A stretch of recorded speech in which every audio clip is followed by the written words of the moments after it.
여러분, 제가 1년에 한 번씩 꼭 하는 게 있습니다. 이 순위 변화를 점검하는 건데요. 미국 상위권 기업들의 시가총액 순위 변화를 한 번씩 보면서 트렌드도 보고 또 투자할 주식 혹은 피해야 할 주식도 한번 판단을 해보는 건데, 연초가 됐으니까 한번 업데이트 좀 해보겠습니다. 여러분, 요즘에 시가총액 지각 변동이 엄청납니다. 지금 보시면 일단 작년 초, 딱 1년 전입니다. 2022년 초 애플, 마소, 알파벳, 아마존 4위까지는 부동입니다. 얘네는 영역을 넘보지 못해요. 압도적입니다. 시총 차이도. 근데 이제 테슬라가 이때가 꼭지였더라고요. 제가 보니까 테슬라가 22년 초가 꼭지였고 5등까지 올라갔다가 지금 이제 뒤로 확 밀려났고 이제 이탈 10위권 밖으로 밀려났고, 워렌 버핏의 버크셔 해서웨이가 5등으로 복귀. 참 이제 부동의 4, 5위가 될 것 같고, 그리고 이 왼쪽 보시면 뭐 메타, 구 페이스북, TSMC, 반도체 생산 1등, 엔비디아 그래픽카드 1등, 10개 중에 8개가 테크 성장주였는데 이쪽 보시면 다 바뀌었습니다. 어떻게 일시적일까요? 구독자분들 의견도 좀 궁금한데, 보시면 유나이티드 헬스케어, 존슨존슨 헬스케어주들이 대거 올라왔고, 비자는 원래 잘했던 기업이니까. 그런데 에너지가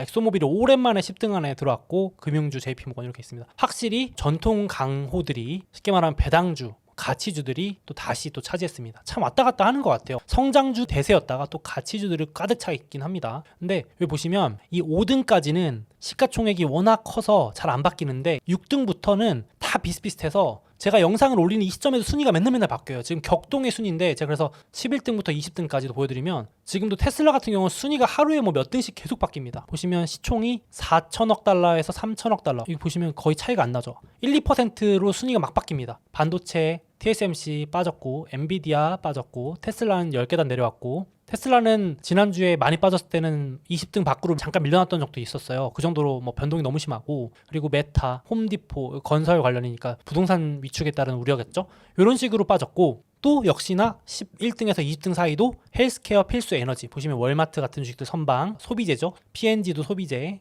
일라일릴리 이런 거는 제약주입니다. 헬스케어. 마스터카드 이건 그냥 제자리. 쉐브론 에너지, 쉐브론 많이 올라왔네요. 19등. 쉐브론이 21계단 상승했습니다. 엑소모빌에 이어서 에너지 2등 쉐브론이 19등까지 올라왔네요. 엄청 올라왔습니다. 역시나 이 11위에서 20위 사이에도 성장주 약세, 순위가 떨어지고 있고, 헬스케어, 필수 에너지가 여기서도 선방하고 있습니다. 역시나 21에서 30위도 거의 비슷합니다. 보시면 오른 거, 얘도 헬스케어, 노보 노디스크 헬스케어, 에브비 헬스케어, 머크 헬스케어, 얘네들 다 오르고 있고, 알리바바, 테크, 브로드컴 반도체, ASML 반도체, 떨어지는 건 대부분 테크 쪽입니다. 반도체. 아무래도 그렇게 해서 주가가 빠졌으니까. 근데 그럼에도 불구하고 코카콜라, 펩시 이런 애들이 이제 올라오고 있고, 확실히 헬스케어나 소비재, 에너지, 전통 강자들이 선방하고 그동안 많이 올랐던 성장주들이 빠지고 있습니다. 근데 저는 100등권 내에서 한번 봤는데 순위가 전년 대비 많이 빠진 거 한번 봤거든요.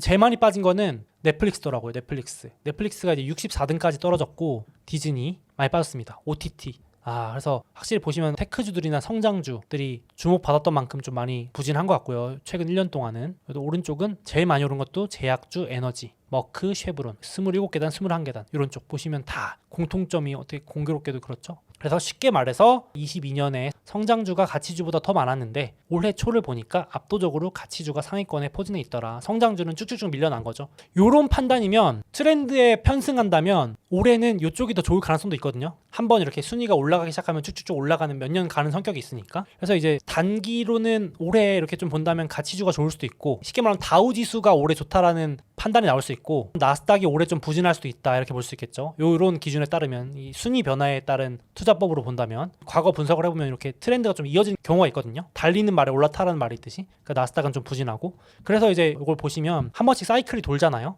그러니까 닷컴 버블 이후에도 2000년에서 2006년 동안은 앞서 보여드린 것처럼 성장주 대비해서 가치주가 더 좋았던 거예요. 그리고 2007년부터는 성장주가 대세였고, 그리고 다시 가치주가 좀 앞서고 있는데, 어떻게 올해도 이어질지 봐야겠죠. 순위 변화 분석법에 따르면 올해도 가치주가 좀 더 우세할 가능성이 있다라고 보여지는 거고, 더 길게 보고 난 싸게 모은다 하시면 트렌드가 아니고 성장주를 나는 사모아서 다음에 오를 때 더 수익을 많이 내겠다라고도 분석해 볼 수 있겠죠. 월가는 짧게 1년씩 끊어서 분석하는 사람들이니까 뱅크 오브 아메리카, 모건스탠리, 골드만삭스도 이번 새해 가치주 우세에 베팅을 하더라고요. 그래서 물론 골드만삭스의 반대로 하면 이긴다라는 골반꿀이라는 용어도 우스갯소리로 나오지만 잘 맞지는 않아요. 솔직히 저도 말씀드리면 이렇게 뭐 맞추는 게 쉽지 않은 걸 저도 알고 있지만, 가치주가 또 이긴다라고 월가가 한 목소리 내고 있긴 하네요. 모두가 또 그러면 반대로 해야 되나 싶기도 한데, 올해도 고금리가 유지될 거기 때문에 나스닥 저금리 수혜주였던 성장주보다는 앞서 보여드렸던 가치주들이 올해도 좀 더 좋지 않겠냐라는 게 월가의 현재 포지션입니다. 그래서 근거로 드는 거 잠깐 말씀드리면 이것도 의미 있는 자료 같은데 시총 탑5의 역사적 비중이에요. 최근 30년 동안. 그러니까 닷컴 버블 때 탑5의 비중이 한 17%까지 갔었는데 이번엔 25%까지 갔었습니다. 그래서 다들 이게 비정상이라는 얘기도 많이 있었죠. 너무 과열이다. 증시의 4분의 1이 5개 종목으로 구성되는 게 말이 되냐. 역사상 전무후무하다. 지금 많이 내려와서 19%까지 왔는데 이 수준도 아직도 닷컴 버블 때보다 높다. 그 광란의 닷컴 버블보다도 아직도 이 탑5 있잖아요. 애플부터 마소 이런 애들의 비중이 너무 과열이다. 그래서 요걸 그림으로 그린 게 요겁니다. S&P 500 지수 중에 탑5가 18% 가까이 된다. 무슨 비중이 이렇게 높냐. 심지어 애플하고 마소가 탑2거든요. 얘네 둘만 해도 비중이 12%입니다. 그러니까 이게 역사상 이렇게까지 많았던 적이 전무후무하대요. 여전히. 이렇게 주가가 많이 빠졌는데도. 그러니까 월가도 저금리일 때는 오케이. 근데 지금은 고금리니까 좀 어렵지 않겠냐라는 의견을 계속 내고 있는 거고, 이번 주에 좀 의미 있었던 게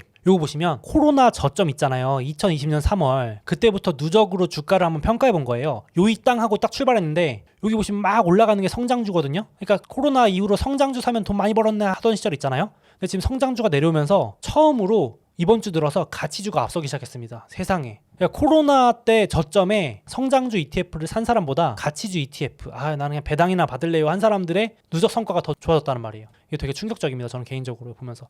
물론 앞서거니 뒤서거니 하겠지만은 지금은 뭐 반대로 보시는 분들은 그러면 성장주가 저평가 구간이군요 라고 하실 수도 있는 구간인 거죠. 그러니까 쉽게 말해서 가치주는 달리는 말이 됐고 성장주는 소외주에 들어가는, 반대로 이렇게 X자 크로스가 났습니다. 이번 주에 처음으로 누적 성과가 된 거고요. 그래서 뭐 지금 빅테크만 안 좋은 소식들밖에 없는 거죠. 제가 최근에 좋은 소식들 좀 들려드리려고 해도 맨날 안 좋은 소식만 나오는 상황입니다. 그래서 이번 주는 최대한 좋은 소식들로 가져오려고 했는데 역시 마지막 남은 애플 마소, 지금 테슬라도 박살나고 이렇게 위험하다 뭐 이런 얘기 나오면서 이번 주에 애플도 시총 2조 달러를 일시적으로 이탈했습니다. 지금도 긴가민가 한데요. 애플이 마지막 남은 2조 달러 회사였거든요. 상징적인 회사였는데 여기 보시면 2달 전에 마소가 먼저 2조 달러에서 떨어지고 사우디의 국영 석유회사 아람코가 2조 달러 떨어지고 애플만 남았는데 이것도 애플이 2021년 3월 이후로 처음 떨어지는 거니까 지금 주가가 2021년 3월 거의 2년 전 가격으로 돌아갔습니다. 애플도 이미 거품이 엄청나게 빠지고 있다고 보시면 될 것 같아요. 그래서 확실히 1월 말에 발표되는 실적 한번 봐야 될 것 같아요. 지금 거의 모든 제품에다가 주문 낮추라고 연락해놨다네요. 22%. 그러니까 이게 사실인지 루머에 그칠지 좀 봐야 될 것 같습니다. 언론 플레이인지 이런 건 맨날 말이 바뀌는 부분도 있어가지고 실적을 까봐야 알 것 같은데 이번 주에 또 애플이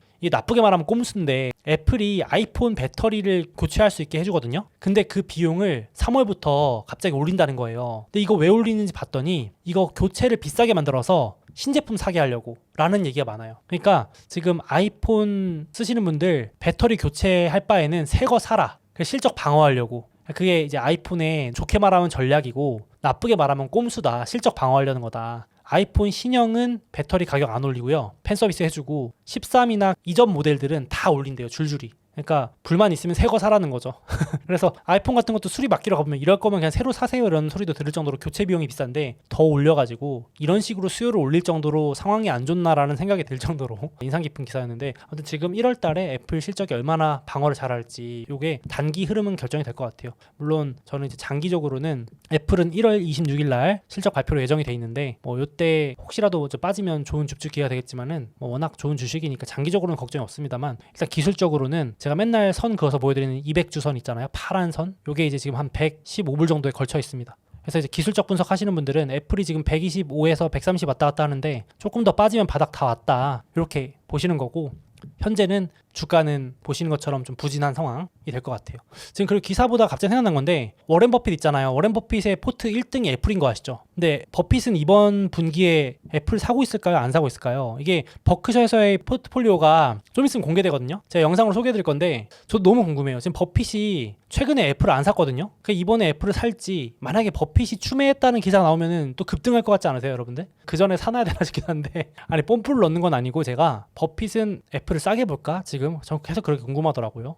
그래서 지금 P/E는 한 20배로 되는데 프리미엄 20배 주고 있는데 과연 버핏이 살까? 계속 떨어질 때 추미하는지 이것도 초미의 관심사가 될 것 같아요. 버핏 생각하면 저도 애플 그냥 모아가야겠다 생각이 또 한 번 더 들기도 하고요. 지금 이렇게 달리는 말 이런 거 할 때가 아니고 그냥 좋은 주식 모아가는 것도 방법이 될 수 있으니까 그렇게 되고, 또 그리고 마소 CEO가 이번 주에 또 인터뷰를 했어요. 주가도 빠지고 그러니까 인터뷰를 한번 했는데 지금 마소가 향후 2년 동안 제일 힘든 시기가 될 것 같다라고 고백을 하면서 두 가지 이유를 들었는데 우리 다 아는 내용이긴 합니다. 팬데믹 가속화가 정상화되고 있다. 그래서 산업적으로 좀 불리하고 나쁜 건 아닌데 정상화되고 있다고 표현을 돌려서 하더라고요. 애둘러서. 그리고 외부 환경이 불황이 다가오고 있다. 피할 수 없을 것 같다. 마소가 돈 버는 방식이 클라우드와 PC와 소프트웨어인데 이거 다 기업 경기랑 연관이 있거든요. 근데 팬데믹도 끝나가고 거의 끝났다고 봐야 되고 불황도 오면 양방으로 별로 안 좋으니까 마소 주가가 조금 부진한 상황인 것 같습니다. 그래서 제가 다른 영상에서 보여드렸지만 지금 30%, 그러니까 저런 우려를 반영해서 30%인데 많이 빠진 것 같긴 해요. 진짜 그 어떤 외부 금융위기 같은 쇼크가 아니면은 마소가 이 정도 빠지면 진짜 PE가 20배 진짜 많이 내려왔거든요. 아무리 고금리 시기라도 하지만 여기 더 떨어질 룸은 많이 없지 않나 싶은데 저는 좀 긍정적으로 보고 있습니다. 막 급반등은 몰라도 이렇게 횡보하지 않을까? 당분간? 제가 말씀드렸지만 당분간은 성장주가 좀 재미는 없을 것 같긴 한데 모아가실 분들은 요 정도 참고하셔서 저렴해진 가격이니까 나쁠 거 없지 않나? 이렇게 생각하셔도 괜찮지 않을까? 저는 좋은 가격 온 것 같아요. 점점 이제 모든 걸 앞서는 장점은 싼 거잖아요. 또 좋은 기업이 싸지는 거, 위대한 기업이 또 저렴해지는 거, 적정 가격이 오는 거. 그래서 그런 관점에서는 괜찮은 것 같아요. 근데 침체가 올 것 같다, 나는 크게 충격 올 것 같다 하시는 분들은 조금 더 열어놔야겠죠. 밑으로 보수적으로 그렇게 보시면 될 것 같고, 그리고 아마존이 이번에 18,000명을 해고한다고 밝혔는데 이게 기존 해고 인력이 10,000명이었거든요. 기존 계획이 10,000명인데 18,000명 해고하고 더 할 것 같다고 발표했고, 물론 아마존 직원이 150만 명이 육박합니다만 이번에 자르는 인원들은 150만 명이 아니고 30만 명에 달하는 본사 인원들, 사무직들입니다. 인사 조직하고 전자상거래 쪽 사무직 계신 분들, 고용봉자들 자르는 거예요. 화이트 칼라들 잘리는 거고 엄청 많이 날아가는 거고, 18,000명이면 뭐 말이 쉽지 거의 회사 하나가 날아가는 거 아닌가요? 뭐 진짜 대기업 하나가 날아가는 수준이고, 그걸로도 모자랐는지 얼마나 좀 안 좋은 걸 대비하려는지 이번 주에 10조 원 대출까지 발표했습니다. 상당히 실물 경기에 대한 리스크는 지금 모든 기업 CEO들이 대비를 한다고 밝히고 있는 것 같아요. 아까 마소 CEO도 그렇고 주가랑은 별개로 아마존 CEO도 지금 10조 원 신용대출. 그래서 제가 궁금해 찾아봤는데 아마존 현금 어마어마하게 많습니다. 혹시 아마존 빚더미인가요? 하실 수도 있는데 500조 원의 현금성 자산을 가지고 있고 부채도 그렇게 많지도 않아요. 근데 10조 원을 대출받아서 저도 신기했는데 일단은 저금리에 대출 받을 수 있으니까 돈 땡기려고 하는 것 같은데 그 정도로 안 좋나 싶긴 합니다. 그래서 오죽하면 지금 월가에서는 창업자가 복귀한다는 썰까지 돌고 있어요. 앤디 제시 말고 제프 베조스가 창업자잖아요. 위기 왔기 때문에 위기 경영에 창업자가 와야 회사 살아나니까 제프 베조스가 복귀한다라는 우려까지 나오고 있어요. 우려가 아니고 기대인 거죠. 기대. 오죽 나쁘면. 참고로 제프 베조스가 닷컴 버블 때 아마존 90% 빠진 것도 겪어본 사람이어가지고 그럼 잘 또 경영을 할 수도 있겠죠. 그러니까 그 정도로 지금 아마존도 상당히 힘들어 하는 것 같고, 그럼에도 불구하고 지금 막 저렇게 자른다 그럴 때마다 주가가 오르거든요. 이번 주에 아마존이 해고한다니까 주가 오르고, 세일즈포스라고 하는 클라우드 기업도 직원 10% 자른다니까 막 급등하고 그랬거든요. 그러니까 비용 절감한다 그러니까 일단 주가는 호재로 인식을 하는데, 이번 주에도 이 마이크 윌슨 월가의 유명 전문가가 중요한 말을 해줬어요. 성장주가 비용 절감하는 건 좋은 게 아니다. 이 말을 해줬는데 좀 인상 깊더라고요. 성장주는 성장에 투자하고 비용을 쭉쭉 늘려가면서 미래에 투자해야 오히려 더 좋게 평가가 받는 거지, 성장주가 성장을 못하고 비용 절감하고 정체되기 시작하는 건 주가에도 결국 안 좋다. 그래서 별로 좋은 게 아니고 함정에 가깝다라는 좀 경고를 하더라고요. 아마존이나 이런 기업들이 사람 해고하는 게 결코 좋은 뉴스는 아니다. 단기적으로 뭐 주가 좀 오를 수 있지만, 그렇게 보면서 역시나 1월 달부터 시작될 실적에 대해서 주의가 필요하다라고 얘기를 한 번 더 하더라고요. 그래서 그런지 이번 주에 CES 했거든요. 그래서 제가 쭉쭉쭉 사례를 보는데 가장 재밌었던 게 메타인데, 메타가 CES 참석은 했는데 돈 아껴야 되니까 신기술을 발표하는 자리에 부스 그냥 벽 하나만 세워놓고 책상 하나 놓고, 여기 보시면 기자분이 가서 물어보니까 그냥 돌아가라 이렇게 형식적인 것만 했다. 그래서 되게 실망스러웠다는 이슈들이 많이 나오더라고요. 여기 보시면 이번 CES 특징이 거품 빼고, 옛날에 경기 호황일 때 작년 재작년까지만 해도 막 미래 유방 기술 있죠. 10년 뒤 20년 뒤 기술을 선보이는 자리였는데 이제는 그런 거 관심 없고 당장 돈 되는 거, 현실적인 거, 그런 것들 위주로 보여줘서 엄청 와 재밌다 이런 건 없었는데, 저도 보면서 몇 개 이제 인상 깊었던 거는, 일단 우리 자율주행차 시대가 곧 임박했잖아요. 이제 기술이 많이 올라오고 있는데 보면은 결국 자동차 껍데기가 이제 중요한 게 아니고 내부에 얼마나 컨텐츠를 좋게 꽉 채우느냐. 여기 보시면 뒷자리에 화면 쫙 해가지고 자율주행 충전할 때 이동 중에 뒷자리에 앉으신 분들, 앞에 앉으신 분들도 게임하고, 그러니까 말 그대로 움직이는 게임기가 되는 거죠. 그리고 인터넷도 방해 안 받고 그러면서 여가를 즐기고 엔터테인먼트를 즐기는 시대가 빨리 도래할 것 같은데, 역시 엔비디아가 이제 그런 걸 또 강조하더라고요. 엔비디아가 어떤 자동차가 뜨든 전기 자동차가 뜨든 자율주행차가 뜨든 자기들은 그래픽카드 반도체 통해서 클라우드 게임 서비스로 사용자들 편의를 또 늘리겠다. 이거 보면서도 지금 엔비디아 이런 반도체나 기술주들 많이 빠졌는데 역시 또 이건 메가 트렌드다 싶더라고요. 그래서 엔비디아 봤는데 엔비디아도 고점에서 70%까지 빠졌다가 지금 한 60%대에 횡보하고 있습니다. 구독자분들 어떠신가요? 거품은 그래도 많이 빠진 거 아닌가 이 정도면 진짜. 그래서 2021년 가격으로 돌아왔어요. 그래서 야, 이 정도면은 1월 실적에서 실적 안 좋은 건 다 알고 있고 우리가 반도체 안 팔리는 거 재고 쌓이는 거는 잘 알고 있는데, 이제 향후 전망이 저런 신규 수요들도 늘어나고 반도체 쓰일 때가 무궁무진하게 늘어날 텐데 결국은 우상향할 수 있는 또 대표 산업 중에 하나가 아닌가 싶습니다. 그래서 지금도 되게 매력적인 구간에 점점 들어오는 것 같고, 그리고 참고로 이거는 이번에 혁신상 수상했는데 이 존 디어라는 회사가 농기구 이 트랙터 만드는 회사인데 왜 알아서 씨앗을 뿌려주는 거예요. 이렇게 정밀하게. 그래가지고 요걸 쓰면은 비료값을 60% 절감할 수 있대요. 사람도 필요 없고 인건비 아끼고 비료도 절감하고, 그리고 실수가 없어서 적재적소에 땅에 고르게 씨앗을 심어주니까 이게 이제 혁신상 받았습니다. 비료나 원재료 이런 게 인플레 때문에 올랐었잖아요. 요거 쓰면 비용 절감할 수 있다. 요게 혁신상 받았습니다. 그래서 요런 기술들이 이번 CES에서는 주목받았다. 엄청 뜬금없는 기술이 아니고 당장 사서 쓸 수 있는 기술들, 그런 걸로 바뀐 것 같아요. 그래서 오죽하면 기사 제목이 불황과 만난 CES, 그러니까 좀 차분하게 진행이 된 건데 이런 것들입니다. 그냥 스타트업들도 과일을 갖다 대면 레이저가 신선도를 측정해 주는 거예요. 그래서 신선하면 초록불이 들어오고 못 먹겠다 싶으면 쉽게 말해서 빨간불 삐 들어오는 거죠. 아보카도 갖다 대면은 분자 분석을 해준대요. 뭐 이런 식으로 여기 있지만 흐릿하고 거창한 내일이 아니라 단기적으로 투자 수익을 낼 수 있는 기술이 이번 CES 주인공.